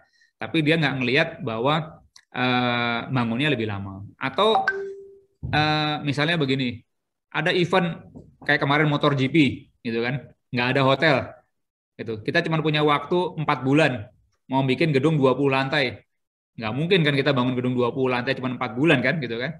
Tapi dengan kita punya teknologi yang modular tadi, gedung 20 lantai waktu 4 bulan masih bisa diselesaikan dan jadi bisa dipakai, gitu kan.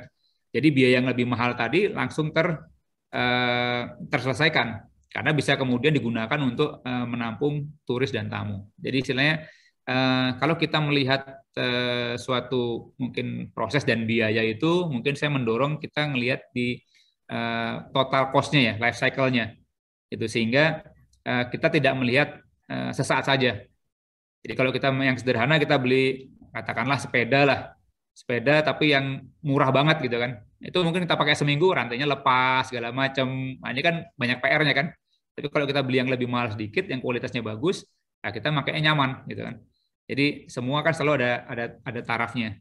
Nah, prefabricated dan modular ini saya kira banyak dibahas di dunia konstruksi, tetapi bagaimana benar-benar kita melakukan transformasi yang radikal. Nah, salah satu yang saya lihat ini yang growth group tadi. Dan saya memang punya misi dan pandangan gitu ya. Jadi istilahnya ini sekalian berbagi ya. Mungkin ada Pak Anson, Pak Ferdinand. Kalau kita sinergi gitu kan, mensinergikan, kita bisa punya satu gedung gitu kan, 20 lantai let's say gitu kan, yang bisa kita bangun. Ya mungkin 30%, 40% lebih mahal, tetapi mahasiswa dan semua engineer Indonesia bisa belajar. Dan pada saat dibangun, kita semua bisa bayangkan, itu bisa live disaksikan kan. Di Indonesia membangun 20 lantai, which is diselesaikan cuma 1 minggu gitu kan. Nah setelah itu kita akan banyak punya opportunity yang lain, gitu kita akses. Kalau sekarang, kalau semua saling menunggu, agak susah memang. Karena memang mentransformasi ide besar, jadi seperti di China sendiri, si foundernya ini, dia udah bangun dan udah membuktikan sampai 2015 kan, sampai 2022 berarti udah 7 tahun ya, itu masih agak susah juga untuk merealisasikan. Tapi manakala itu sudah menjadi suatu industri yang masif, harganya akan jadi murah sekali. Jadi kita bisa membayangkan sebenarnya yang kita perlukan adalah membangun gedung yang sama, yang dirubah hanya fasadnya aja, seperti mobil ya, gitu kan. Nah, sehingga yang site spesifik dari pembangunan dunia konstruksi misalnya untuk gedung, itu sebenarnya hanya fondasinya. Karena kenapa? Jenis tanah kan beda-beda di setiap tempat ya. Ada yang tanahnya perlu fondasi dalam, ada yang bisa fondasi dangkal, tetapi dari bawah ke atasnya kita bisa gunakan prefabricated dan modular, tetapi modular yang sudah benar-benar completed gitu, Mbak Hairunisa. Itu kira-kira Mbak Hairunisa, mungkin dari saya. Ya Pak, terima kasih atas jawabannya. Oke, baik. Selanjutnya ada yang ingin mengajukan pertanyaan lagi?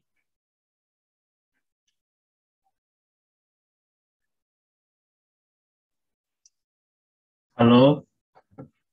Pak Ferdinand. Oke, silakan Pak Ferdinand. Ya, mohon izin Pak Novias. Silakan Pak Ferdinand. Kira-kira peluang mahasiswa kami belajar di bagaimana ya Pak ya? Apakah memungkinkan gitu Pak? Oh, karena sangat kan, terbuka. Menarik sekali gitu digital construction ini. Sangat terbuka Pak Ferdinand. Jadi saya memang juga katakanlah diskusi di internal itu ingin menjadikan proyek-proyeknya HK itu menjadi kampus dan lab-labnya kampus-kampus di seluruh Indonesia ya. Jadi dimanapun kita berada, kita berusaha mendekatkan. Itu artinya kalau kita mau transformasi kan kita juga harus benar-benar nggak hanya di dalam ya. Jadi bagaimana nation ini benar-benar tumbuh. Gitu. Jadi secara keseluruhan, karena digital konstruksi itu kalau dari kontraktornya nggak bisa. Kemudian owner juga harus terlibat, konsultan harus terlibat, dan yang paling penting menurut pandangan saya dunia pendidikannya. Jadi pada saat dunia pendidikan itu teralign dengan dunia konstruksi apa yang kita butuhkan saat ini, nah itu istilahnya link and match-nya langsung nyambung tuh Pak Ferdinand. Jadi sekali lagi di HK insya Allah terbuka, kita bisa mungkin nanti kerjasama, seperti apa nanti kita bisa diskusikan. Baik, aduh. Itu karena memang terus terang kami ingin menjawab apa yang telah ditetapkan oleh pemerintah ya, di mana kampus merdeka, terus kemudian mahasiswa itu lebih banyak belajar di lapangan dalam hal project base, sehingga dengan adanya link and match yang tadi Pak Novias katakan, mudah-mudahan mahasiswa nanti atau lulusan kami lebih cepat terserap khususnya untuk proyek-proyek yang memang saat ini tidak terlepas dari sisi digital. Kira-kira seperti itu Pak. Dengan senang hati Pak Ferdinand, kita tunggu. Ya. Siap. Terima kasih Pak. Sama-sama. Kayaknya akan cepat nih Pak Ferni. Itu Steven udah nggak tahan tuh Bu, kayaknya langsung daftar duluan nanti hubungi Prodi. Iya. Mungkin kalau boleh saya menambahkan sedikit yang paling dekat itu kampus Merdeka Belajar itu mereka belajar kampus Merdeka itu adalah magang bersertifikat, Pak Novias. Nah, jadi mungkin yang paling dekat itu nih mahasiswa mau pada magang nih, gitu ya. Benar nggak, Stephen dan teman-teman ya? Betul, Bu. Iya, tuh. Semangat aja. Ya. Jadi siapa tahu kita bisa berkolaborasi ya dengan Hutama Karya supaya kami cukup bangga, Pak Novias ya. Bukan dikatakan cukup lah, kami bangga dengan anak-anak kami gitu ya. Memang mungkin kalau kita bicara bidang teknik sipil, anak-anak kami tuh nggak sampai membahas geoteknik seperti kita dulu ambil berapa mata kuliah gitu ya, mekanika tanah gitu ya. Terus misalnya bangunan air kita nggak terlalu sentuh memang di kami gitu. Tetapi kalau bicara tentang manajemen konstruksi, rekayasa konstruksi tetap kami berikan gitu ya. Tapi bicara tentang manajemen konstruksi kami cukup berani lah untuk mengatakan anak-anak ini diberi wawasan yang cukup ya dari sisi penjadwalan, pembiayaan, kuantifikasi proyek dan lain sebagainya itu kita perkuat mereka di sana gitu. Jadi saya yakin anak-anak kami ini tidak mengecewakan lah kalau ini ya, kalau diberi kesempatan gitu untuk magang dan lain sebagainya. Insya Allah, Bu Susi, saya sih percaya ya, milenial Indonesia pinter-pinter kok semuanya. Gitu. Nah, terus sekarang tinggal mahasiswanya siapa yang mau mendaftar nih. Ya. Silahkan, Stephen. Oke, kita lanjut lagi dari sesi tanya jawab lagi. Mungkin dari teman-teman masih ada yang ingin menyampaikan pertanyaan maupun tanggapan.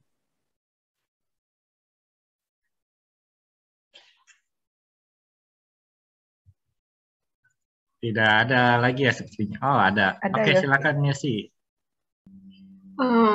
Selamat sore Pak. Saya mau nanya, mungkin kalau boleh tahu dari pengalaman Bapak selama ini ya, material ramah lingkungan apa saja yang pernah Bapak gunakan atau aplikasikan di proyek konstruksi di Indonesia?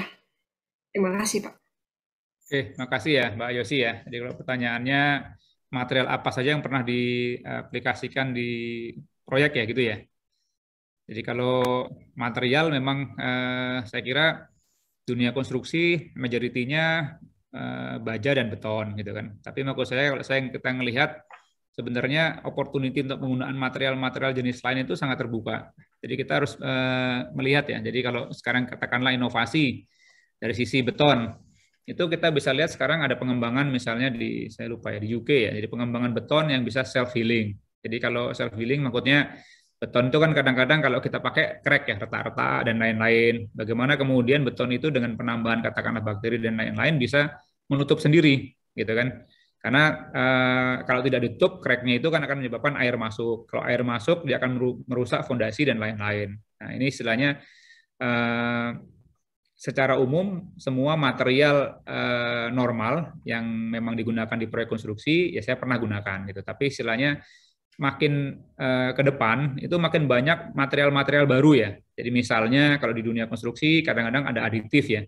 Bagaimana aditif untuk beton digunakan untuk mempercepat akselerasi atau kadang-kadang untuk memperlambat. Jadi tergantung bagaimana kebutuhan proyeknya gitu.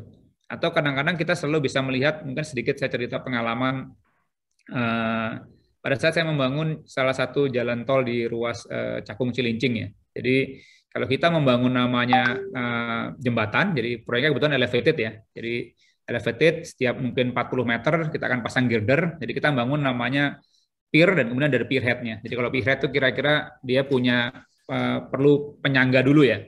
Karena kalau pier head itu kan nanti akan ada pier, kemudian pier head-nya mungkin lebarnya sekitar 6 meter.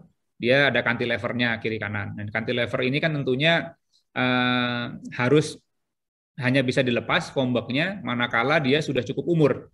Itu kalau umurnya belum cukup dilepas, ada beberapa kejadian kan mungkin kalau teman-teman ingat ya zaman dulu kalau dilihat betapa orang yang tidak tahu kemudian melepas fondasi ini, shoring itu penyangganya, kemudian pier head-nya roboh. gitu kan, menimbulkan korban gitu. Tetapi kalau kita mempunyai pengetahuan, kita akan bisa melihat bahwa beton itu di samping dia membutuhkan umur yang cukup, dia juga bisa diperkuat atau dipercepat dengan stressing, diakselerasi gitu. Sehingga yang saya lakukan inovasinya adalah setelah beton itu berumur 24 jam gitu kan, dia harus bisa untuk menahan badannya untuk di-stressing. Jadi kemudian dilakukan stressing di pier head-nya. Jadi setelah 24 jam langsung di-stressing, setelah itu semua penyangganya bisa kita lepas. Bisa kita lepas dan kita gunakan lagi untuk membangun pier head berikutnya. Jadi kita punya pier head cukup banyak, mungkin sekitar 60 waktu yang harus dibangun. Kalau kita berpikirnya konvensional, maka kita harus bangun namanya atau membuat formwork shoring yang cukup banyak ya, dan itu mahal. Karena kan hanya dipakai untuk pada saat pengecoran, kemudian dilepas. Tapi inovasi yang kita lakukan adalah setelah 24 jam kita berikan akselerator untuk penguat betonnya, sehingga dalam 24 jam dia bisa cukup kuat untuk menahan distressing. Nah, setelah kita stressing, beton itu bisa menahan dirinya sendiri tanpa ombok di bawah. Nah, sehingga setiap hari itu kita ngecor terus gitu. Untuk orang yang nggak tahu, ini jadi bisa berbahaya kan. Misalnya mandor, dia tidak punya pengetahuan, dia bisa ngelihat, di proyek Cakung Cilincing itu Pak, fomboknya cuma 1 hari udah dilepas Pak, nggak apa-apa nih Pak, kita udah 3 hari, kita lepas aja. Begitu dia lepas, ambruk, gitu kan. Karena dia tidak distressing kan, gitu kan. Nah, jadi apa yang kita lihat, itu belum tentu apa yang kita pahami, gitu kan.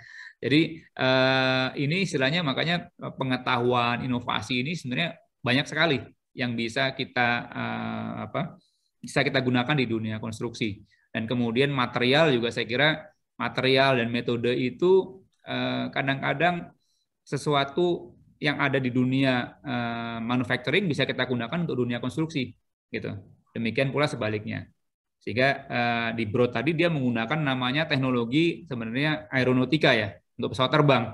Digunakan untuk dunia konstruksi. Jadi bikin material tadi B-core slab. Materialnya ringan tetapi sangat strong. Nah, kalau materialnya ringan strong, itu manfaatnya apa? Fondasinya jadi ringan. Karena kan sebenarnya kalau kita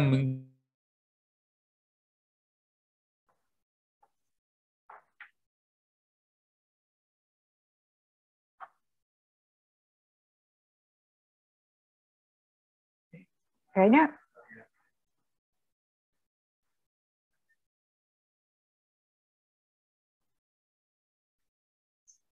di saya ya putusnya ya.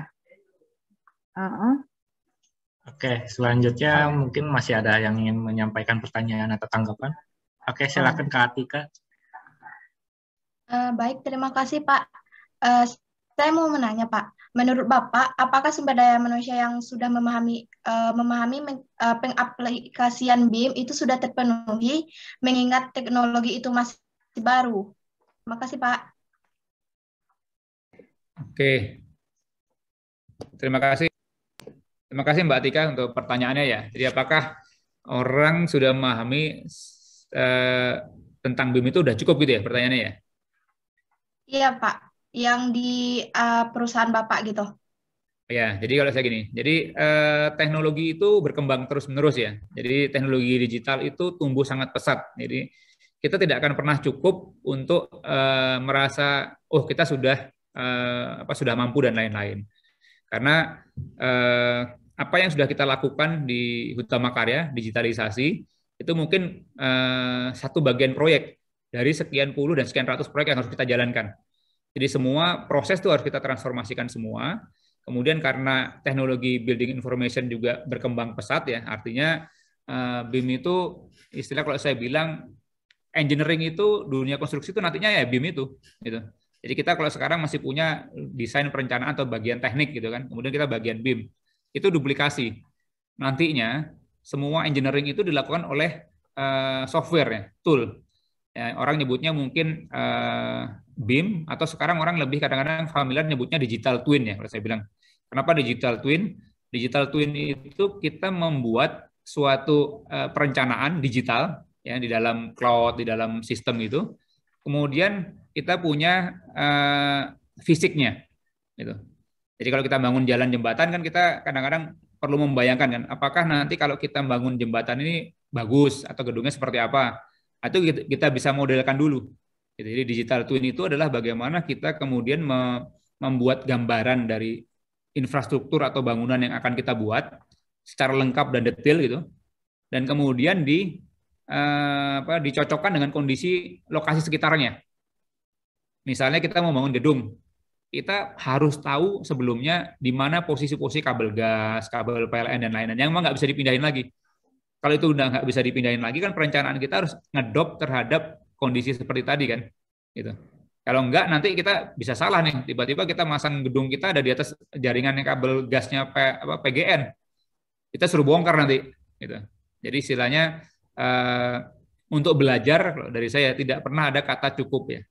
Jadi karena ilmu selalu berkembang terus, gitu kan, terbuka selalu ruang untuk kita mempelajari hal-hal baru, terbuka ruang untuk kita melakukan kewirausahaan di bidang yang kita ingini. Tetapi memang sebaiknya kalau kita ingin melakukan kewirausahaan itu harus ada passion-nya. Jadi ada passion-nya sehingga pada saat kita melakukan itu, kita memang senang melakukannya, jadi tidak terpaksa. Jadi paling happy misalnya seorang yang hobinya nyanyi, kemudian dia dibayar. Udah dia ngerjainnya senang, kita butuh akhirnya refreshing kan. Karena kita kebakar kepala itu, panas nih. Nah, gitu. Jadi istilahnya balik ke pertanyaannya Mbak tadi, bahwa tidak pernah ada kata cukup untuk belajar.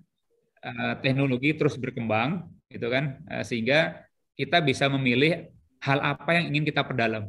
Nah, begitu hal itu kita ketahuan, kita perdalam dengan fokus, sehingga pengetahuan kita di atas rata-rata teman-teman yang lain, gitu kan. Sehingga kalau ada kebutuhan atau demand, kita yang terpilih. Demikian ya.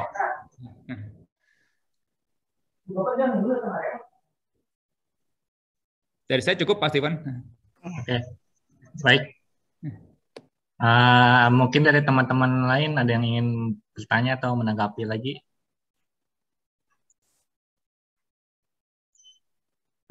Sepertinya nggak ada ya. Oke, nggak kerasa juga kita udah di penghujung acara. Puji syukur rangkaian sesi diskusi pada hari ini bisa terlaksana dengan baik. Dan kami ucapkan terima kasih kepada narasumber kita, yaitu Bapak Novias, yang sudah berbagi ilmunya kepada kita semua. Dan juga terima kasih kepada para peserta lainnya yang sudah mengikuti dengan antusias diskusi kita pada hari ini. Sekali lagi kita aplaus buat semuanya. Dan akhir kata, saya Stephen Lim, pamit undur diri. Terima kasih atas perhatiannya.